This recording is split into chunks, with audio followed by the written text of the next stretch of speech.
রেবিদি, আজকে কি রান্না করছো? অনেকদিন ধরে আমার ফিডে শুধুমাত্র ওই ঠাকুরবাড়ির রান্না বান্না শুধু ভিডিও আসছে, অন্যান্য ভিডিও আসছে। তো বারবার যখন ঠাকুরবাড়ির রান্না বান্নার ভিডিও আসছে, তাই ভাবলাম এই 25শে বৈশাখেই আমি একটা ঠাকুরবাড়ির রান্না বান্নাতে একটা থালি বানিয়ে নিই। তা আবার আজকে থালি, যেই থালিটার জন্য এগেইন আমি সুপার এক্সাইটেড। আর খুব সুন্দর লাগছে কিন্তু তোমাকে। Thank you. গ্যাস অন করে দুদিকে দুটো প্যান বসিয়ে দিলাম।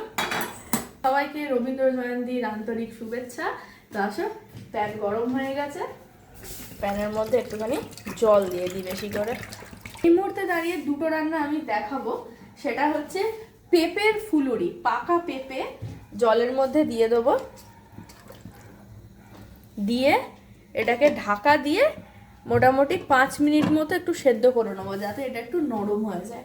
ওইদিকে পেঁপে সেদ্ধ হতে হতে আমি এখানে বানাবো একটা মাদ্রাজি রসম। তো আমি এখানে কম কোয়ান্টিটিতেই বানাচ্ছি, অল্প করে। এটা হচ্ছে ডাল। তো বেসিক্যালি অরহর ডালের কথাই বলা আছে। অরহর ডাল সেদ্ধ করে ছেঁকে নিয়ে এই রান্নাটা করতে হবে।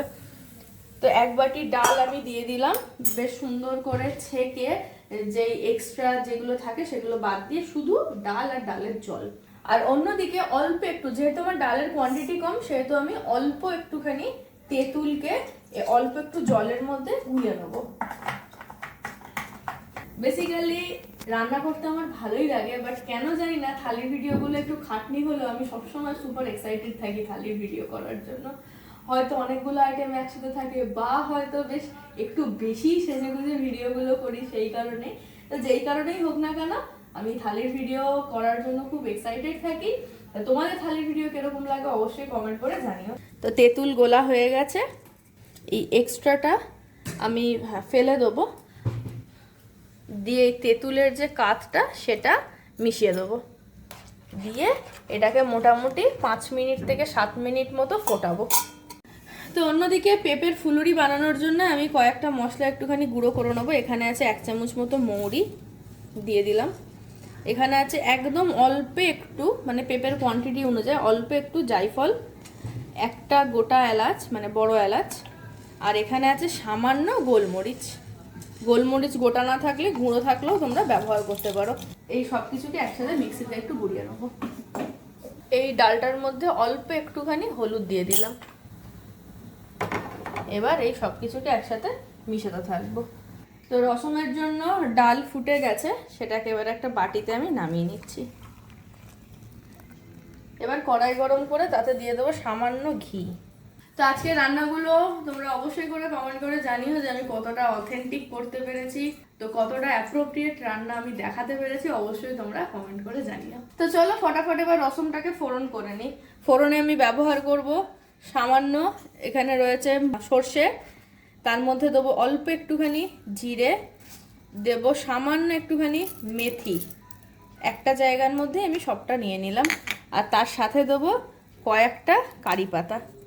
এই কারি পাতাটা জাস্ট এক্ষুনি তন্ময় তুলে নিয়ে এলো গাছ দিয়ে। আর ব্যাস এইটুকুনি কিন্তু ফোড়ন লাগবে, আর কিন্তু বেশি কিচ্ছুর দরকার নেই।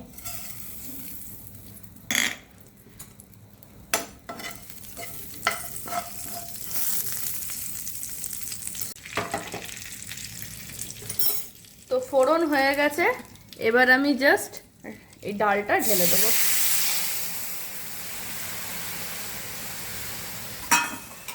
এবার ডালটা ঢেলে দিয়ে একটু কিছুক্ষণ একটু ফুটিয়ে নেবো। এর ভেতর দিয়ে দেবো সামান্য একটু চিনি, একদম অল্প করে একটুখানি চিনি। দুর্দান্ত গন্ধ বেরিয়েছে। তো রসম বানাতে খুবই কম সময় লাগে। তো রান্না কমপ্লিট, এবার এটাকে বাটিটার মধ্যে ঢেলে নেবো।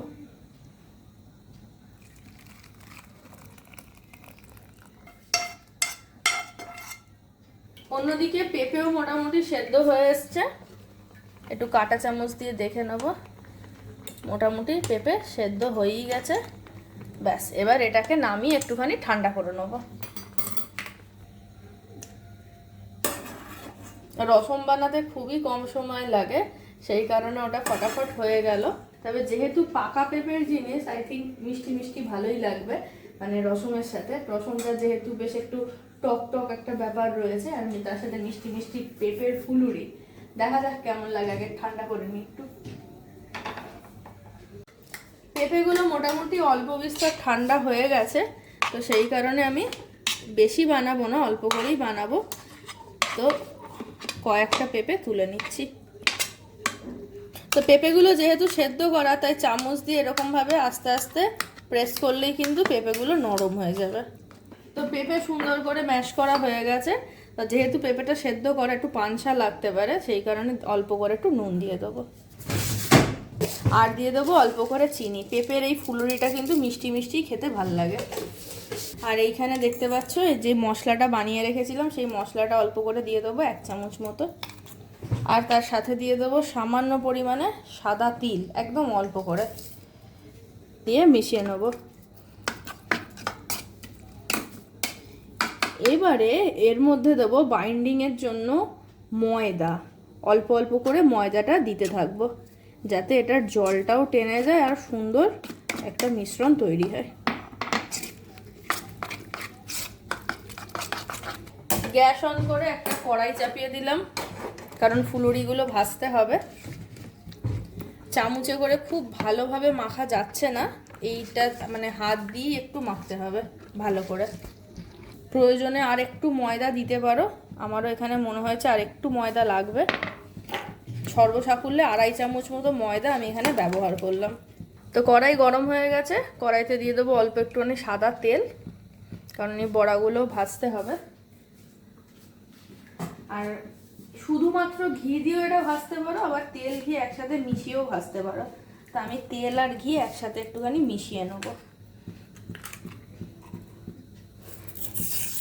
1 চামচ মতো ঘি দিয়ে দিলাম। তো ঘি আর তেল একসাথে গরম করে নিয়েছিলাম, এবার একে একে বড়াগুলো ভেজে নেব।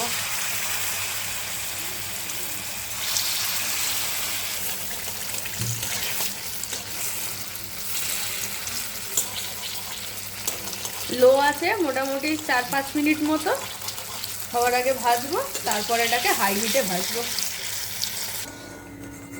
তো দুটো বড়া হওয়ার আগে ভেজে নিলাম, এরকমভাবে সব কটা বড়াই ভেজে নেব।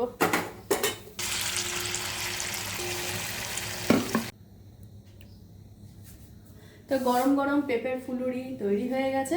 তো চলো এবার পরপর আইটেমগুলো দেখে নিই। তো চলো দেখে নিই আজকের আমার রবীন্দ্র জয়ন্তী থালিতে কি আছে। পরিবর্তন যেহেতু সংসারের নিয়ম, কিন্তু আমরা আমাদের হেরিটেজটা ভুলবো না, তাই সবার আগে জল আসুন। তো সবার আগে গ্লাসে একটু জল নিয়ে নিয়েছি। এই যে ভাত চলে গেল, তার সাথে রয়েছে বেশ টক মিষ্টি স্বাদের মাদ্রাজি রসম, তার সাথে রয়েছে পেঁপের ফুলুরি।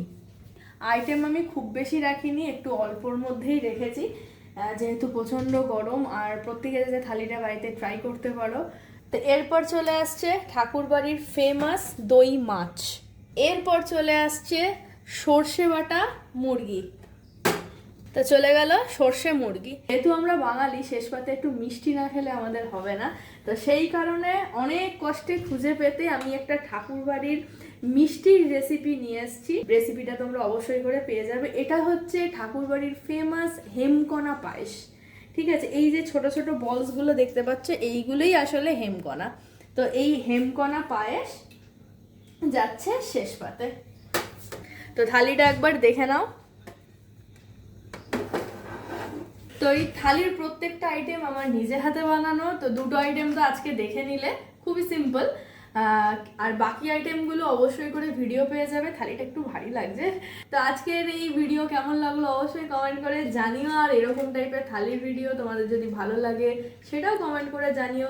নেক্সট বিভিন্ন রকমের অকেশন আছে, বাঙালির 12 মাসে 13 পার্বণ, আর আমি চেষ্টা করব প্রত্যেকটা পার্বণ ওয়াইজ তোমাদের থালির ভিডিও শেয়ার করার। এই রেসিপিগুলো অবশ্যই করে বাড়িতে বানিয়ে খেও। আর আমার লুকটা আজকে কেমন লাগছে অবশ্যই কমেন্ট করে জানিও। আজকে ভাবলাম একটু Rabindra Jayanti special look create করা যায়। তো যাই হোক, স্পেশাল লুক ক্রিয়েট করা কি মানে মনে হলো একটু সাজগোজ করা যায়। আমাদের সাজগোজ করার জন্য কোনো অকেশন লাগে নাকি, মন হলেই করা যায়। সবাইকে হ্যাপি রবীন্দ্র জয়ন্তী। ভিডিও কেমন লাগলো অবশ্যই কমেন্ট করে জানিও। আর এত সুন্দর থালিটা নিয়ে আমি চাইছি ভিডিওটাকে এন্ড করতে। থালিটা জাস্ট সুপারব লাগছে দেখতে। আমি আজকে ভিডিওটা থালিটা নিয়ে শেষ করতে চাইছি। তো ভিডিও কেমন লাগলো অবশ্যই কমেন্ট করে জানিও। ভালো লাগলে লাইক শেয়ার কমেন্ট করে দিও। So see you in the next video. By.